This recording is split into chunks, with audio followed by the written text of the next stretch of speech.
Like کریں، subscribe کیجیے، bell icon کو دبائیں تاکہ ہماری ویڈیو سب سے پہلے آپ کے پاس پہنچ سکے۔ یہ غوث پاک کے ڈنکے بجانا، یہ غریب نواز کا عرس منانا، مخدوم اشرف کا دم بھرنا، وارث پاک کے نعرے لگانا، امام اہل سنت کی باتیں کرنا، اولیاء اللہ کے تذکرے کرنا، آخر یہ کیا چیزیں ہیں؟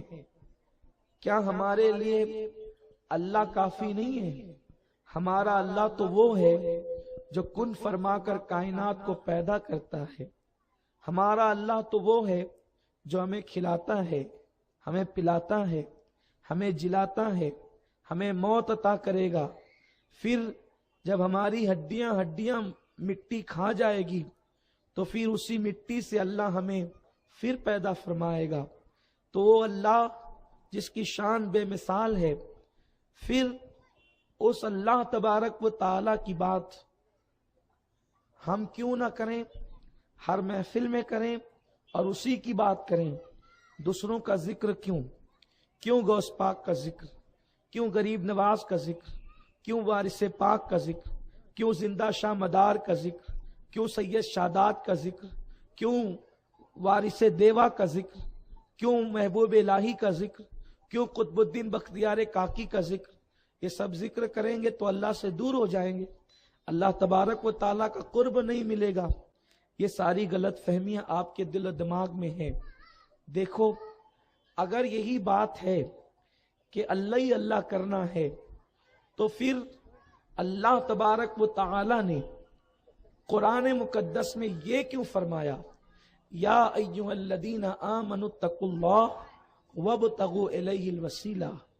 آپ غور کریں، میں اہل علم کی توجہ چاہتا ہوں، سنجیدہ طبیعت لوگوں کی توجہ چاہتا ہوں، اور عقل مندوں کی توجہ چاہتا ہوں، تاکہ امت سے اختلاف ختم ہو۔ اس وقت پوری دنیا کے اندر امت ایک دوسرے کے ساتھ دست بگریباں ہیں۔ آج امت کو اتحاد کی ضرورت ہے، اس لیے قرآن کی صحیح تعلیمات ہمارے سامنے آنی چاہیے تاکہ امت سے جھگڑے دور ہو، فسادات دور ہو، یہ امت پوری وحدت کے ساتھ، اتحاد و اتفاق کے ساتھ رہے۔ جس کا رونا ڈاکٹر اقبال نے رویا، حرم پاک بھی قرآن بھی اللہ بھی ایک، حرم پاک بھی قرآن بھی اللہ بھی ایک، کیا بڑی بات جو ہوتی کہ مسلمان بھی ایک۔ مسلمانوں کو آج صحیح عقیدے پر، سچے عقیدے پر، صحابہ اور سواد اعظم کے عقیدے پر متحد ہونے کی ضرورت ہے۔ تو چونکہ غلط فہمی نا علمی کی بنیاد پر ہے یا تجاہل عارفانہ کی بنیاد پر، تو پھر ہم کیسے اللہ تبارک و تعالیٰ کے قرآن کو سمجھیں؟ قرآن کو اگر ہم اپنی دماغ کی اور اپنی لیاقت کی بنیاد پہ سمجھنے کی کوشش کریں گے تو گمراہ ہو جائیں گے، کیونکہ قرآن کہتا ہے یضل بہ کثیرا ویہدی بہ کثیرا، بہت لوگ اسی کو پڑھ کر گمراہ ہوں گے اور بہت اسی سے ہدایت پائیں گے۔ اللہ نے پہلے گمراہ ہونے والوں کا ذکر کیا، ہدایت پانے والوں کا ذکر بعد میں کیا۔ میرے پیارے آقا علیہ السلام کے پیارے دیوانوں، قرآن کے آیے کریمہ پہ غور فرمائیں۔ میرا اللہ فرماتا ہے، یا ایھا الذین آمنوا اتقوا اللہ، اے ایمان والو اللہ سے ڈرو۔ آپ غور فرمائیں، اگر میرا اللہ یہ کہتا، یا ایھا الناس اتقوا وابتغوا الیہ الوسیلہ، اے لوگو اللہ سے ڈرو اور اللہ رب العزت تک پہنچنے کے لیے وسیلہ تلاش کرو، تو ہم سمجھتے کہ یہ بات کافروں کو کہی گئی، مشرکوں کو کہی گئی، یہودیوں کو کہی گئی، نصرانیوں کو کہی گئی۔ لیکن میرے اللہ نے جس کی حکمت بالغہ پہ ہم قربان جائیں، وہ کہتا ہے، یا ایھا الذین آمنوا، اے ایمان والو، اتقوا اللہ، اللہ سے ڈرو، اور پھر وابتغوا الیہ الوسیلہ، اللہ تک پہنچنے کے لیے، رب کا قرب حاصل کرنے کے لیے وسیلہ تلاش کرو۔ اب آپ دیکھیں، یا ایھا الذین آمنوا میں کلمہ لا الہ الا اللہ آ گیا، محمد الرسول اللہ بھی آ گیا، یعنی ایمان لے آئے تم قیامت پر، حشر نشر پر۔ اتقوا اللہ میں اس کا معنی ہوتا ہے تقوی کے، ایمان والو اللہ سے ڈرو اور تقوی اختیار کرو. اور متقی وہی ہے جو نمازی ہے، روزے دار ہے، حج فرض ہونے کے بعد حج کر چکا ہے. متقی وہی ہے جو گناہ سے بچنے والا ہے. متقی وہی ہے جو اللہ کی تسبیح و تحلیل کرنے والا ہے. اللہ میرے بات سمجھ میں نہیں آتی کہ آخر ایمان بھی ہے، پھر تقوی بھی ہے، پرہیزگاری کا مطالبہ بھی ہے. تو جب ایمان مل گیا اور پرہیزگاری مل گئی تو کیا یہ تجھ تک پہنچنے کے لیے کافی نہیں ہے؟ پھر تو نے وابتغوا کہہ کر وسیلہ تلاش کرنے کا حکم دیا. تو آخر جو لوگ یہ کہتے ہیں کہ یہاں وسیلے سے مراد اعمال ہے اور صرف اعمال ہیں، عمل اور صرف عمل ہے اور اس کے علاوہ کوئی چیز نہیں، تو اتقوا اللہ میں تو آ گیا عمل. اب مزید پھر کس عمل کا ذکر ہو رہا ہے؟ میں اس کا منکر نہیں کہ اعمال کا ذکر نہیں، لیکن بات اتنی ہے میرے پیارے آقا علیہ السلام کے پیارے دیوانوں، اللہ نے اس تک پہنچنے کے لیے جو وسیلہ تلاش کرنے کا حکم دیا تو اس سے مراد یہ ہے کہ اللہ کے وہ مقبول بندے جن کی مقبولیت پر زمانہ متفق ہو چکا ہے، جن کی مقبولیت پر زمانہ اتفاق کر چکا ہے، ان کا دامن پکڑ لو. اس لیے کہ یہ دنیا کا دستور ہے کہ دوست کا دوست بھی دوست ہوتا ہے اور دشمن کا دوست دشمن ہوا کرتا ہے. اللہ فرماتا ہے وابتغوا الیہ الوسیلہ. اب اگر نماز کو وسیلہ بناتے ہو انکار نہیں، لیکن نماز کبھی قبول ہے اور کبھی ناقبول ہے. نماز کبھی مقبول کبھی نامقبول ہے، کبھی قبول اور کبھی رد کر دی جاتی ہے. میرے پیارے آقا علیہ السلام کے پیارے دیوانوں، اب میں نے نماز کا نام اس لیے لیا کہ نماز افضل العبادات ہے، اللہ اکبر. بلکہ ایسا بھی ہوا کہ کبھی بڑے بڑوں کی بھی نامقبول کر دی گئی. تو آخر اللہ تبارک و تعالی نے اپنے تک پہنچنے کے لیے جنہیں وسیلہ بنانے کا حکم دیا تو وہ کون لوگ ہیں؟ وہ اللہ کے مقبول بندے ہیں. ان کے دامن سے وابستہ ہو جاؤ، اس لیے کہ وہ اپنی مقبولیت کی بنیاد پر اللہ رب العزت کے دوست ہو چکے ہیں اور میں اور آپ اللہ کے دوست نہیں بن سکتے. ارے ذرا سوچو تو صحیح، جن کے چہرے پہ داڑیاں نہ ہو کیا وہ اللہ کے دوست بن جائیں گے؟ جو مسجد کے اندر نماز کے لیے نہ آتے ہوں کیا وہ اللہ کے دوست بن جائیں گے؟ جو لوگ رمضان المبارک میں روزہ نہ رکھ پاتے ہوں کیا وہ اللہ کے دوست بن جائیں گے؟ اور اگر نماز پڑھ بھی رہے ہیں تو کبھی دکان کا ذکر، کبھی مکان کا ذکر، کبھی یہ کبھی وہ، دل و دماغ میں خیالات گھومتے رہتے ہیں. بڑی ذمہ داری کے ساتھ عرض کروں، آج وہ دور آ چکا ہے کہ مصلی کے امام سے لے کر کے مقتدی تک کے نماز کے اندر کون کہاں رہتا ہے آپ اپنی حالت جانتے. میں اپنی بات کر رہا ہوں اس لیے کہ کبھی کبھی میں بھی مصلی پر ہوتا ہوں. یارو اپنا حال کیا پتا ہے؟ اگر کوئی یہ کہتا نہیں میں تو صرف اللہ کی یاد میں گم ہوتا ہوں تو میں کہتا ہوں کہ پھر اللہ تیری نیت جانے اور تو جانے. لیکن حقیقت یہ ہے کہ اللہ اکبر، دل و دماغ میں خیالات آتے ہیں، کبھی نماز کے اندر کوئی خیال، کبھی کوئی خیال، کبھی کوئی خیال، اور خیال پر انسان کا کنٹرول نہیں ہے. تو پھر آپ مجھے بتائیں، جس نماز میں دکان اور مکان ہو، جس نماز میں بیوی اور بچے ہو، جس نماز میں پوتا پوتی ہو، جس نماز میں بھوک اور پیاس ہو، آپ بتائیں کیا وہ نماز بھی خدا کا قرب عطا کر سکتی ہے؟ کیا وہ خدا تک پہنچا سکتی ہے؟ تو آپ مجھے بتائیں، نمازی تو ہے لیکن اس نماز میں کیا؟ چلیے ٹھیک ہے، اگر اللہ کا خیال ہی خیال ہے تو پھر آپ روزی کا معاملہ اٹھا کر کے دیکھیں، پیٹ کے اندر کتنا حلال جا رہا ہے. قانون تو اللہ نے یہ بنا دیا، جس کے پیٹ میں حرام ایک لقمہ ہوگا اس کی 40 دن تک عبادت قبول نہیں کریں گے. اب آپ مجھے بتائیں حلال کتنا کھاتے ہیں؟ دوسری حدیث اٹھا کر کے دیکھیں، آقا فرماتے ہیں کہ جو لوگ سود سے بچنے کی کوشش کریں گے سود کے ذرے ان تک پہنچ کر رہیں گے. آپ مجھے بتائیں، ہم دعوتوں میں جاتے ہیں، خود چلو بہت حلال کا کماتے ہیں لیکن دعوتوں میں جاتے ہیں، کون کیسا کما رہا ہے، کس شان سے کما رہا ہے، کس انداز سے کما رہا ہے. حسن ظن رکھ کر کے کھانے کا حکم ہے لیکن پیٹ میں کچھ تو جاتا ہی ہے. چلیے ٹھیک ہے کہ حلال ہی حلال تھا، اس کے بعد حال یہ ہے بینگن بنے تو